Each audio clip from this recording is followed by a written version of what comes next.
This looks like an ordinary shopping mall on an ordinary Sunday in Minnesota. It is not.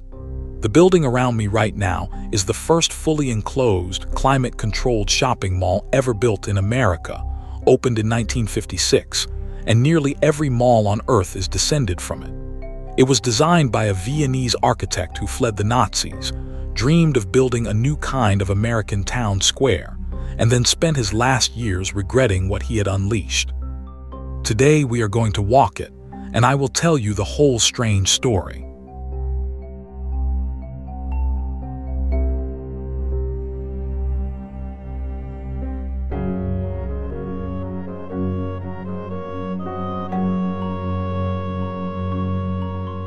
We are in Edina, Minnesota, a first-ring suburb tucked against the southwest corner of Minneapolis.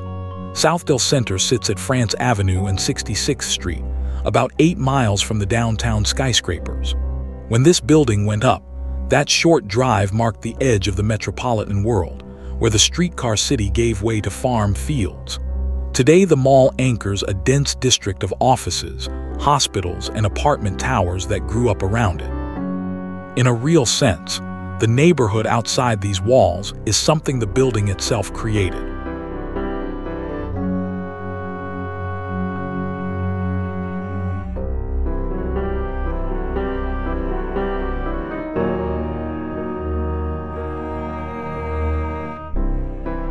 It is the middle of March, and outside the snow is still lying in gray drifts across the parking lots. In here it is a perfect 70-some degrees, which, as you will see, is the entire point of this place. The plan today is a slow walk through the whole building, both levels, ending in the famous central court. As we go, keep an eye on how the space is shaped, because almost everything you see here was invented on this spot. This is less a shopping trip than a walk through a piece of architectural history.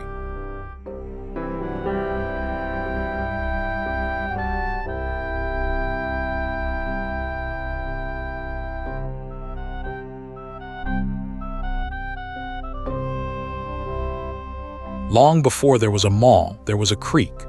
Minnehaha Creek winds through this area on its way to the Mississippi, through country that was for centuries part of the homeland of the Dakota people. In the 1850s, settler families built a gristmill on the creek, and a Scottish-born miller later renamed it the Edina Mill, after the old poetic name for Edinburgh. When the surrounding township incorporated as a village in 1888, it took the mill's name. Edina grew slowly, a quiet place of farms, and in the 1920s one of the country's early planned neighborhoods, the Country Club District.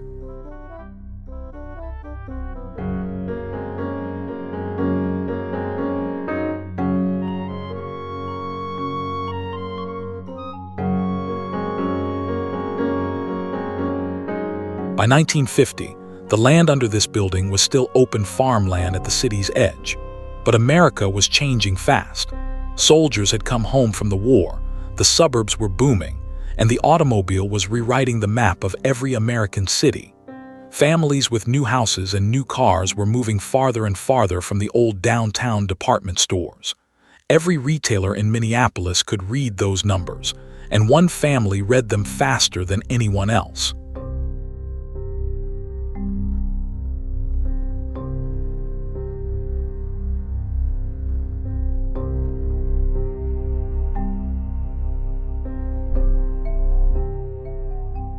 Walking here, it is genuinely hard to feel how radical this building once was, and that is the strangest thing about it. 2 levels of shops facing an interior street, big department stores at the ends, everything wrapped around a central court under skylights. You have seen this layout 1,000 times, in every mall you have ever visited. But it had to be invented by someone, in one particular place, and this is the place. The reason it feels ordinary is that the whole world copied it.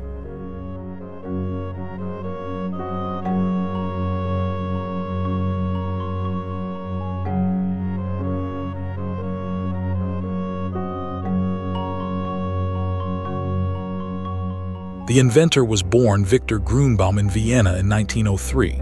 He grew up in one of the great walking cities of Europe, a place of grand arcades, sidewalk cafes, and public squares where all of life happened on foot.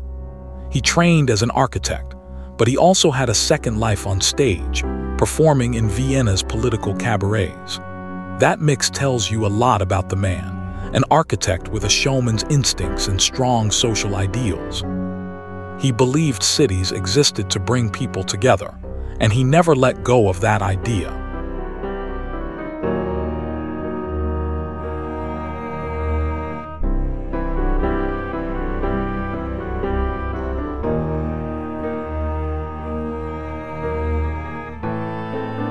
In March of 1938, Nazi Germany annexed Austria, and for a Jewish architect in Vienna, the world closed overnight. Gruen got out that year and made it to New York, arriving, as he later told it, with an architect's degree, $8, and no English. He was 34 years old and starting from nothing in a strange country. He shortened his name to Victor Gruen and went looking for work. What he found would quietly redirect the history of American cities.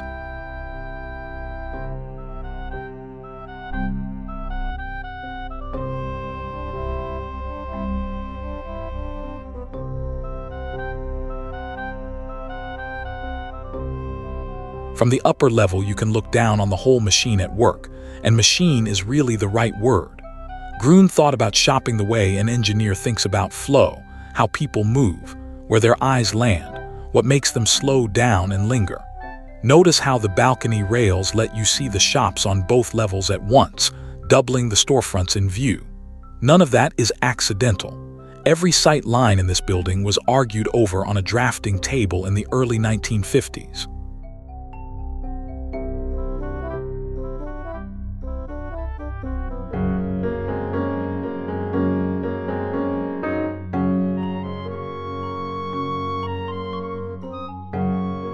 In New York, Gruen found his niche designing storefronts, starting with a small leather goods boutique on Fifth Avenue that opened in 1939. His shopfronts were little theaters, with arcaded entrances that drew pedestrians in off the sidewalk almost without their noticing. Retailers loved them, and commissions followed from shops and department stores across the country. Gruen moved to Los Angeles and built a busy practice. He was becoming the man American retail called when it wanted people to walk in the door.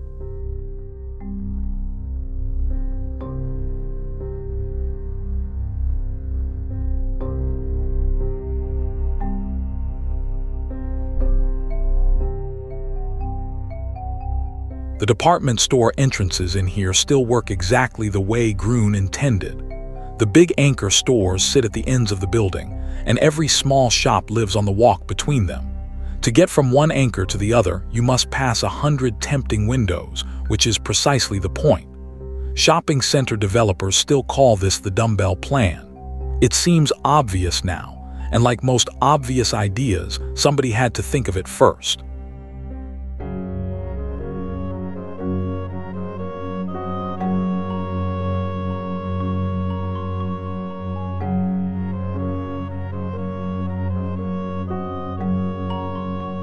But here is the twist. Gruen did not set out to serve the suburbs, he set out to fix them. Post-war America was sprouting endless commercial strips, gas stations and billboards and parking lots smeared along every highway. Gruen found it ugly, wasteful and lonely, and he said so loudly in essays and speeches. Suburbia, as he saw it, had houses but no hearts, no square, no center, no place to simply be together. In 1954, he opened the enormous Northland Center outside Detroit, the largest shopping center in the world at the time, but it was still open to the sky. His full answer came next, and it came here.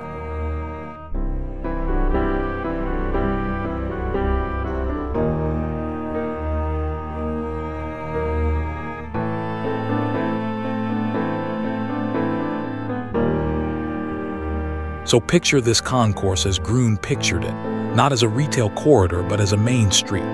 He talked about the mall the way a mayor talks about a town, with civic pride and civic ambition. There would be strolling and window shopping, yes, but also art, music, meeting places, community events. The shops would pay for it all, the way shops on a real main street always have. What he wanted, he said in so many words, was to give the scattered suburbs a downtown.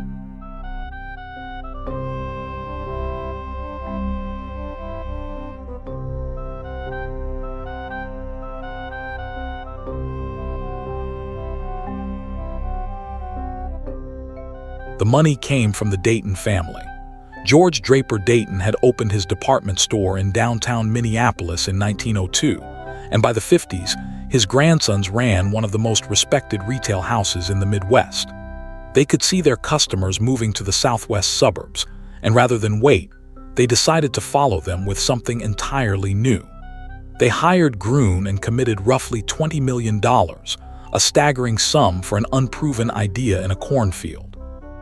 It was one of the great bets in American retail history, and it paid off almost immediately.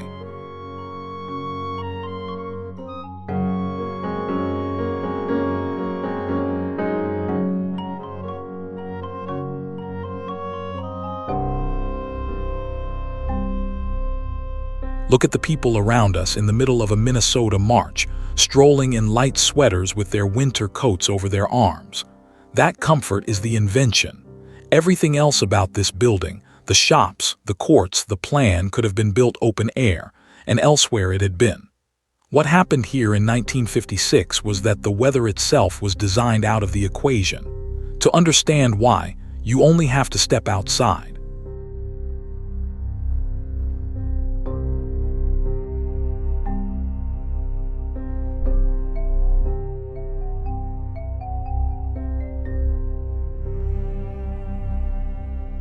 Gruen's team studied the Minnesota climate and concluded that only about 126 days a year offered genuinely pleasant shopping weather. The rest was bitter cold, snow, slush, summer heat, or rain. Their answer was to roof the entire street and condition the air, holding the whole interior at a constant 75 degrees every day of the year. The press called it eternal spring, a June morning that never ended. No one had ever enclosed and climate-controlled an entire shopping district before. Here, for the first time anywhere in America, weather simply stopped mattering.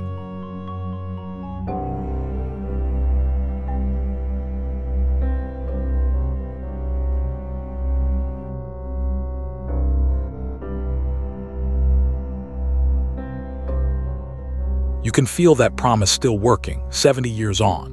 Outside those doors, it is March in Minnesota, salt stains and gray snow, and in here it might as well be May. It is easy to be cynical about malls, and plenty of people are, but stand here in midwinter and the appeal is honest. For generations of Minnesotans, this was where you took the stroller in January, where grandparents walked laps at 8 in the morning. The climate is the amenity, and in this state, that is no small thing.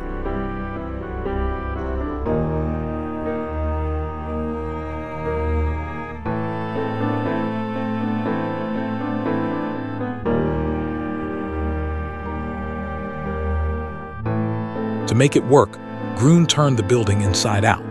From the parking lot, Southdale presented mostly blank walls because every shop window, every ornament, every bit of life now faced inward, onto the covered street. Critics called the outside a fortress, and Gruen did not much care. The interior was the city he was building. His models were the glass-roofed arcades of Europe, above all the great Galleria in Milan, where Italians had strolled under iron and glass since the 1860s. Southdale was that old idea, rebuilt in a Minnesota field at automobile scale.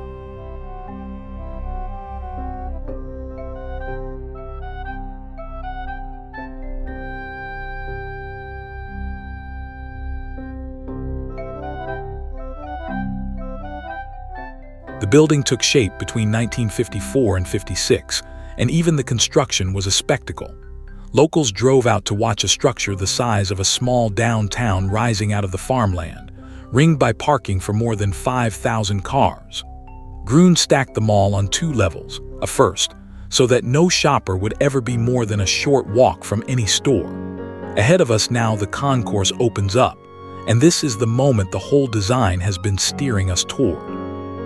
Every path in this building leads where we are about to go.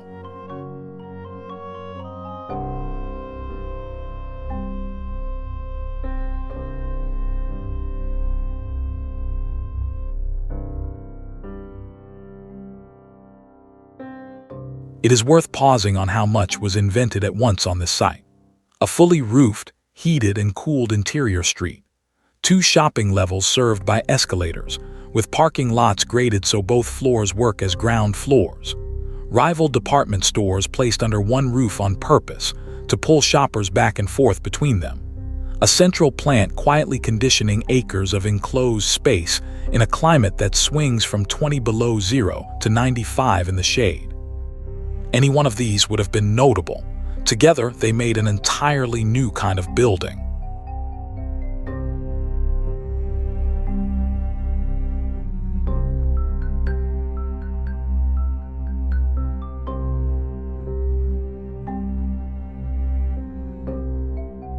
And here it is, the heart of the experiment, the central court. In 1956, this space was called the Garden Court of Perpetual Spring, and it was the most photographed retail interior in America. The court has been remodeled many times since, but the bones are original. The skylights far overhead, the balconies looking down, the sense of a town square that happens to be indoors. Magazines put this room on their covers. For a while, this was quite possibly the most famous room in Minnesota.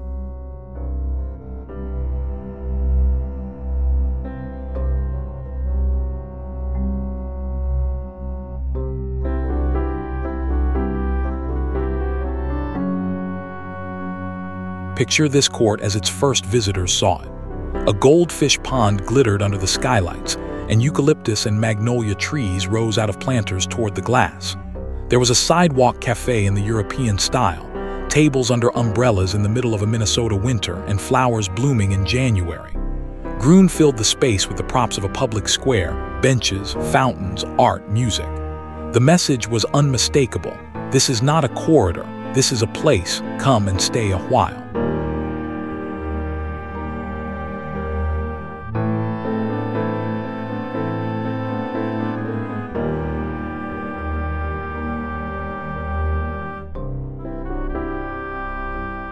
The court's most beloved resident was a giant birdcage, a soaring gilded aviary 2 stories tall, filled with bright tropical birds whose calls echoed off the terrazzo.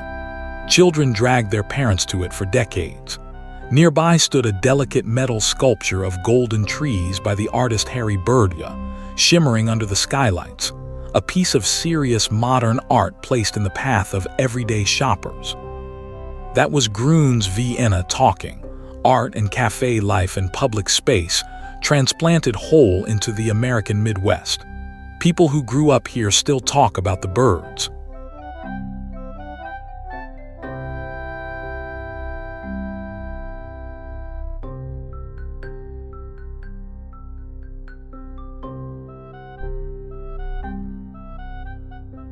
The pond, the aviary, and the eucalyptus are long gone now, tidied away in remodel after remodel, which tells its own story about what the industry kept and what it discarded. The theater survived, the civic furniture mostly did not. But stand here on a busy afternoon, and the room still does what it was built to do. People arrange to meet here, they linger, they people watch from the balconies. Gruen's town square instinct was real, even if it now wears a food court's clothes.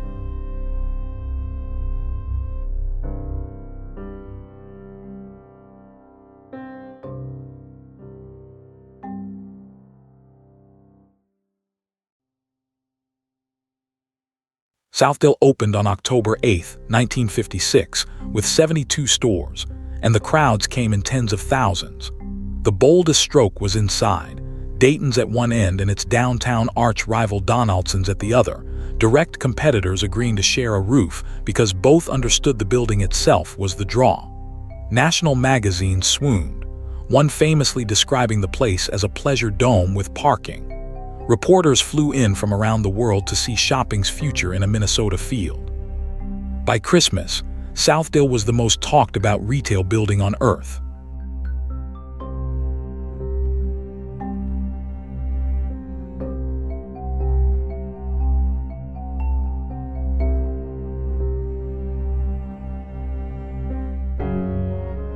From up here you get the view the photographers always wanted, the court below, the 2 levels of shops, the light falling from the skylights. It is worth remembering that in 1956, almost nobody had ever stood in a space like this. Shoppers wrote letters describing it the way people describe world fairs. Not everyone was charmed, though.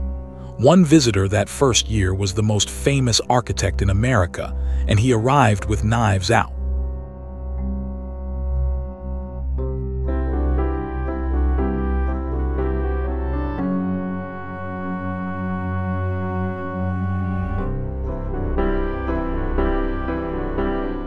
Frank Lloyd Wright, then in his late 80s, toured Southdale soon after it opened and hated nearly everything about it. He needled the garden court, saying it offered the evils of the village street without its charm, and dismissed the whole enterprise as a barn. Other critics would pile on for decades, calling the mall sterile, commercial, a fake downtown. The public voted differently with their cars and their Christmas lists, and Southdale thrived from the first week. Both verdicts, the critics and the crowds, have echoed through American life ever since.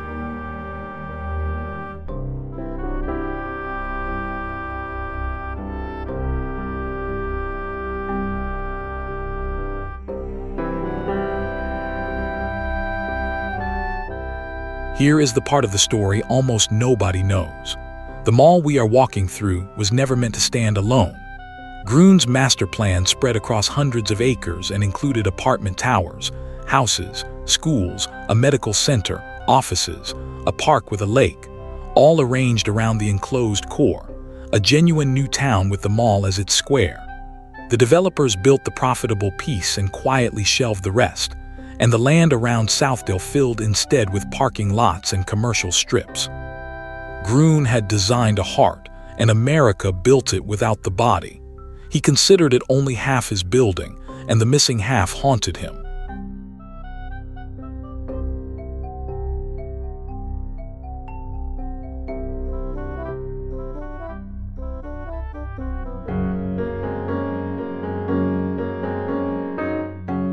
Walk the quieter stretches of the mall and you can feel both futures at once, the one Gruen wanted and the one he got. The building still gathers people, still shelters them from the brutal months, still gives this suburb something like a commons.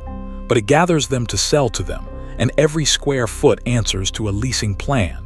That tension between the town square and the sales machine was built into the terrazzo here in 1956. Every mall since has inherited it.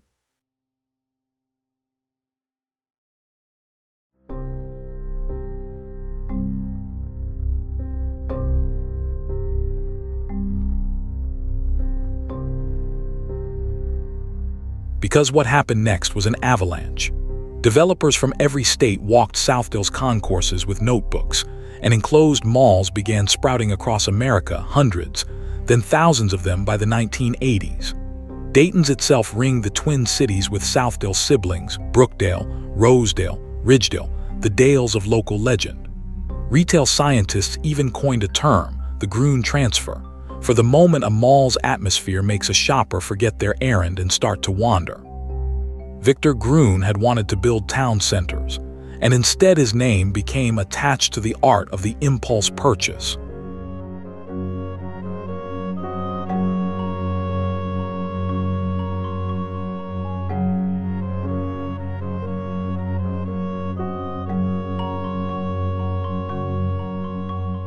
Gruen watched the avalanche with growing horror, and in 1968 he moved home to Vienna. In a London speech in 1978, he faced his legacy head-on, saying he was often called the father of the shopping mall, that he wished to disclaim paternity once and for all, and that he refused to pay alimony to those bastard developments. They had taken his enclosed square, he felt, and thrown away everything civic about it. He died in Vienna in 1980.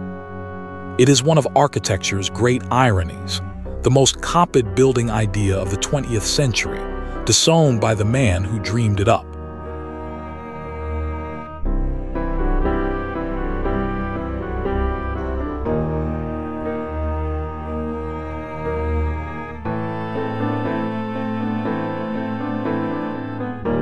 And yet the original is still here, pushing 70, still warm in March, still full of people. Its children surround it. Target grew from Dayton's own aisles, and the gigantic Mall of America, a few miles east in Bloomington, is Southdale's idea carried to the horizon. Malls across the country are emptying now, and historians argue about what comes next, but this building already changed how a century shopped, gathered, and built its cities. Not bad for a cornfield in Edina. Thank you for watching. Follow for more of the trails of the world.